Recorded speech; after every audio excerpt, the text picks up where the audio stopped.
Quais as dificuldades, quais são as bases que a gente precisa para ter um consultório de excelência.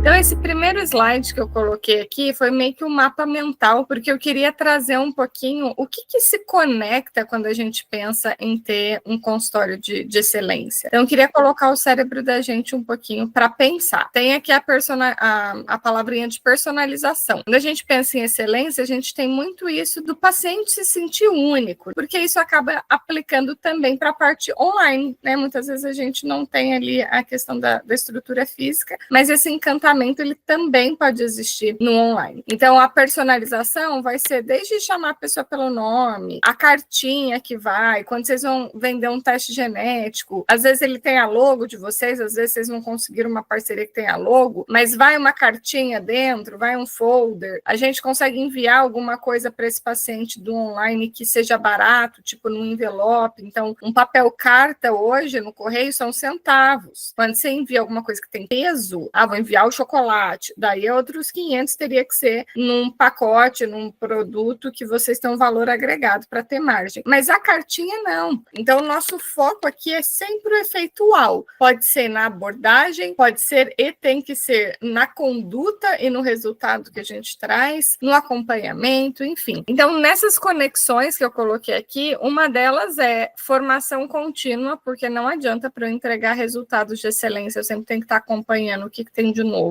Junta a expertise realmente do tempo que a gente tem de prática clínica, mas tem muita coisa nova. Eu vejo que vários profissionais estão tão sobrecarregados que é o dia todo atendendo ou fazendo coisa que não sobra espaço para a gente poder estudar. Você até quer, você sabe da importância, mas não está sobrando tempo. E acaba que a gente fica nos mesmos protocolinhos que a gente fazia há anos. Essa formação contínua, isso vai te trazer mais qualificação, a sua equipe tem que estar sempre muito bem treinada. Por isso que quanto mais vocês puderem ter protocolos, são melhores. Porque assim, treinou aquela pessoa, ela saiu, a outra que vier vai ter o mesmo padrãozinho. Se você só contar para alguém, então fulano, é assim que faz, a gente não vai conseguir manter esse padrão, porque vai te dar muito mais trabalho pontuar os detalhes do que uma coisa simples. Pode fazer um vídeo com a pessoa e depois deixa gravadinho no seu Google Drive e se caso tiver uma rotatividade, essa pessoa já passa por ali. Outra coisa aqui, né, que a gente fala bastante é a tecnologia. Então, vai usar essa transcrição, porque daí otimiza, ao invés depois de eu ter que fazer um resumo do que eu falei e te enviar, seja para o paciente, seja uma reunião de negócios que eu fiz, poupa tempo, porque tempo hoje é um recurso que não dá para comprar mais, né? Então, você pode ser milionário que não vai dar para comprar mais tempo. Então, essa otimização vai fazer toda a diferença. Parcerias, que vai ser um passo-chave. Essa parte de fazer palestra ou de workshop, seja online ou seja presencial, tem que se colocar lá fora, né, para as pessoas saberem que vocês existem. Então, tem uma frase que a gente fala que é assim, quem é visto é comprado,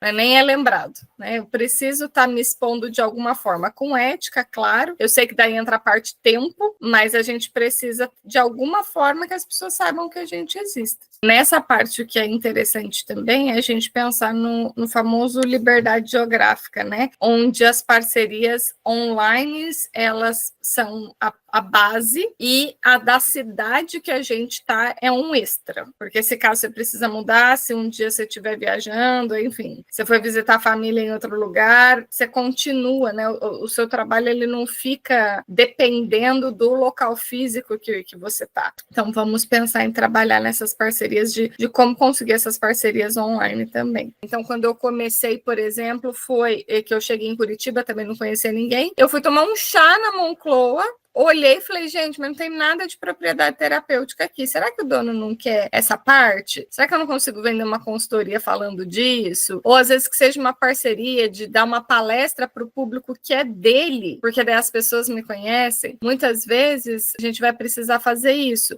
num lugar novo. É contribuir com conteúdo de valor, mas sem receber financeiramente. Então é pegar o público daquele pessoal. É ir num restaurante saudável e perguntar para a dona se lá num sábado, por exemplo, de tarde, ela quer fazer um bate-papo de saúde, que daí ela convida os clientes dela para esse bate-papo contigo, eu fazia muito isso em restaurante saudável. E às vezes eles, assim, estavam fechados, vamos supor, de domingo, mas eles faziam esse café da tarde ou esse café da manhã, onde o pessoal sentava, já comia algumas coisinhas ali, e eu fazia uma palestra de ansiedade e alimentação, fiz palestra numa parte de coworking, de produtividade, de como a alimentação melhora seu foco, sua concentração, porque é uma forma de você pegar o público já existente de alguém, do que ser no 1 a 1, porque até para eles te indicarem é mais difícil, porque querendo ou não é uma pré-venda, né? A pessoa da loja tal de produtos naturais falar, você está procurando uma nutricionista? Eles não vão fazer isso normalmente, tá? A não ser que, tipo assim, já super te conhece, te ama de paixão, e aí vai indicar, mas nesse começo é mais fácil fazer esse inverso. Bom, para a gente poder ter um foco de excelência, eu coloquei aqui a questão da saúde ser integrativa.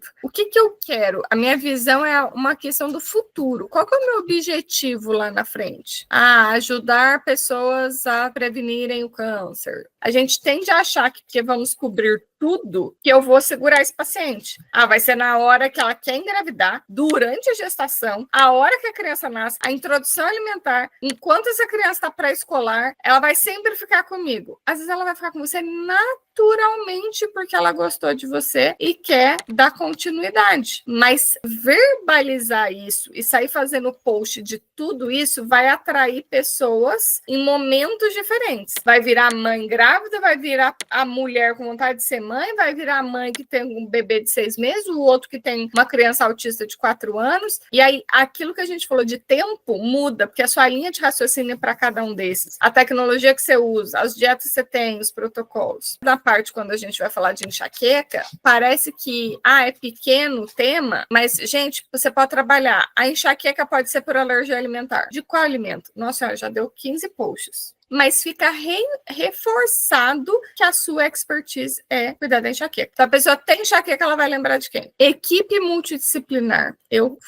tento incentivar muito que vocês tenham parcerias com a equipe multidisciplinar, porque vai fazer a diferença. Tempo de consulta, por mais que a gente possa contribuir com esse paciente, por exemplo, na parte psicológica, por mais que a gente não vá fazer terapia, mas é importante a gente saber lidar com a questão emocional daquele paciente, é mais aprofundado quando ela está fazendo uma consulta com um psicólogo. E às vezes não é nem terapia. E a gente vai focar, então, nessa parte do caso do cognitivo comportamental, vai falar assim, se você tá com insônia e tudo mais, vamos fazer a higiene do sono. Tá aqui um documentário legal sobre sono para você entender. Vai trazer esses tipos de recurso de filmes, documentários, livros, protocolos mesmo de respiração, enfim, para que consiga executar mesmo essas estratégias. Então, às vezes é interessante e vice-versa. Às vezes, os pacientes dessa psicóloga pode incluir uma orientação, por exemplo, nutricional. Escutativa, gente, não adianta. O paciente hoje em dia quer falar, quer desabafar. Ele paga mais pela consulta por ser de 2 horas do que as consultinhas de 15 minutos. Está todo mundo revoltado já com não ter tempo de contar o que você está sentindo.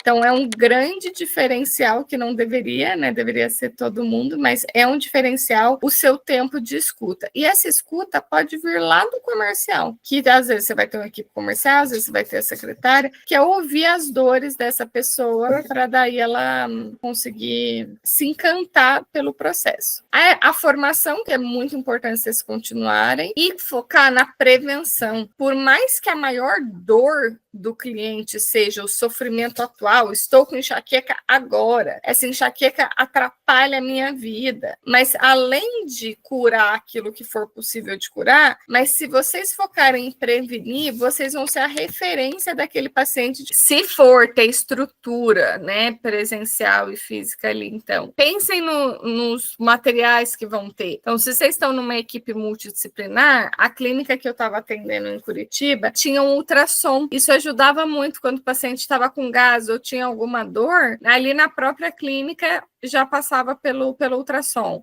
Não tenho essa parte de equipamento. Estetoscópio, gente, ao escutar o trânsito intestinal do paciente, o paciente vai falar, nossa, tá me tocando, tá me examinando, não tá só uma questão do bate-papo aqui. Então, aproveitem quando for presencial para trazer essas outras experiências. E nem a gente falou do chá, do chocolate, de outras coisas, mas também essa parte de examinar. Eu tinha lá os olhinhos essenciais, que daí passava na barriga da pessoa enquanto estava na consulta para diminuir os gases dela, né? Então, esses itenzinhos que a gente vai tendo para deixar essa infraestrutura, isso também faz parte dessa modernidade, né? Por mais que não seja um equipamento. Quando a gente fala em tecnologia, essa tecnologia ela pode ser desde a parte de confirmação de consulta. Ou chatice que é, né? A gente ficar perguntando se a pessoa vai, se não vai mesmo, que daí você se planeja, daí do nada ela desmarca. De assim, quanto tempo antes que esse paciente pode remarcar? Tem o textinho de falar, Joaninha, sei que imprevistos acontecem, mas por respeito a nosso time, eu peço para cancelar com 24 horas de antecedência. Se isso não acontecer, tem uma tentativa de remarcação, senão vai ser cobrado metade do valor. Fala com jeitinho. Eu gosto dessa frase, por respeito à nossa equipe, e não só saindo mais agressiva, né? Se você faltar, vai descontar, vai cobrar. Então, é o jeitinho que fala também, entra ali no encantamento. A gente pode ver, será que no agendamento essa pessoa já faz o upload do exame de sangue? Porque daí isso já me antecipa de olhar, enviar a anamnese antes. A avaliação personalizada, então, realmente, que cada paciente deve ter, né, um atendimento focado nas necessidades que ele tem. Ele está te pagando o mesmo preço que o dono do banco e o segurança do banco vão te pagar pela consulta, porque é a sua hora de trabalho, mas a sua prescrição tem que ser de acordo com a realidade daquela pessoa. Porque muitas pessoas juntaram o dinheiro para vir até a sua consulta, mas é quanto mais que ela vai gastar com as prescrições de suplemento de alimento. Então, essas têm que ser baseadas na realidade daquela pessoa. Então, lembrem disso. Não é só personalizar da parte de genética, de exame de sangue, mas também é na realidade. Vale do bolso até a rotina e a forma como esse paciente vai aderir. Se é um paciente ansioso, eu vou fazer uma consulta de 2 horas? Não vou, ele não vai prestar atenção. Aí o que eu posso fazer? Vamos dividir essa consulta em 2. Hoje, então, para não ficar exaustivo para você, eu vou explicar sobre a sua genética. Depois, você vai receber alguns materiais, eu vou pedir para você olhar com calma e você volta para tirar dúvida comigo daqui 15 dias, pode ser? Então, dentro do marketing, queria sugerir algumas coisas para vocês. A primeira coisa é isso daqui, ó, campanha de storytelling. Não sei se alguém já viu essa estratégia. Normalmente, a gente está no Instagram e a gente só faz ali na aba dos stories um post geral. Ah, eu vou, sei lá, postar a foto do meu almoço, ou vou colocar um anúncio que vai ter meu e-book, ou que vai ter uma live. Agora, quando a gente foca em conversão, tá tudo bem fazer tudo isso que eu acabei de falar, mas a gente foca em storytelling. O que é storytelling? É contar uma história. Principalmente se eu vou ter ela inspiradora, que gere conexão e emoção. Normalmente isso vai ser contar a história de algum paciente, que eu não preciso postar antes e depois. Eu não preciso ter foto da pessoa, eu posso contar a história. Tô aqui, vou falar. Pessoal, hoje eu acabei de atender uma paciente que tem o sonho de engravidar e é tão legal eu participar da vida, desse momento da vida de vocês. E eu queria compartilhar um pouquinho do que eu contei para ela, porque talvez alguém de vocês aqui está me assistindo também está passando por essa situação. Pronto, mostrei empatia, coloquei ali a parte mais leve, vou contar a história, não estou aqui fazendo uma propaganda do meu curso de fertilidade, entendeu? E daí vem, olha, a fulana sentia isso, isso e isso. Você conhece alguém que sente isso? E parem de falar a palavra dica, porque dica é de graça, é uma coisa que você pega em qualquer lugar. Comecem a usar a palavra assim, vou te passar uma estratégia, vou te ensinar, sempre tentando trazer mais valor para aquele conteúdo que vocês estão passando. E no final tem que ter uma reação. É uma caixinha de perguntas? É um reage aqui se você gostou e bota lá aquele coraçãozinho? É o quanto você se identificou com a história dessa minha paciente, né? Aquele negocinho que arrasta ali para o termômetro. Mas precisa ter um retorno para você entender até que ponto aquele público engajou, ou se você vai precisar melhorar, se é o tema, o que é, mas é importante ter o feedback. Esse marketing de influenciadores, né, vai ser principalmente da questão de fazer parceria com alguém e tudo, não precisa ser artista e celebridade, gente. Hoje em dia, micro-influenciador tem mais engajamento até e mais validação. A pessoa fala, uma pessoa como eu. Então, que seja, é igual a ideia que eu falei da palestra. Pega o público da outra pessoa e comecem a abrir a mente de, às vezes, não ser o óbvio. Quando for fazer aplicativo, tem aplicativos que é o que a gente chama de white label, que eles já são semi-prontos e você só coloca a sua logo e dá uma leve personalizada. Tem vezes que você vai usar parcerias com outros aplicativos já existentes. E o que mais vai fazer efeito é conteúdo educacional. Quando nós ensinamos alguém, a referência que a gente vira,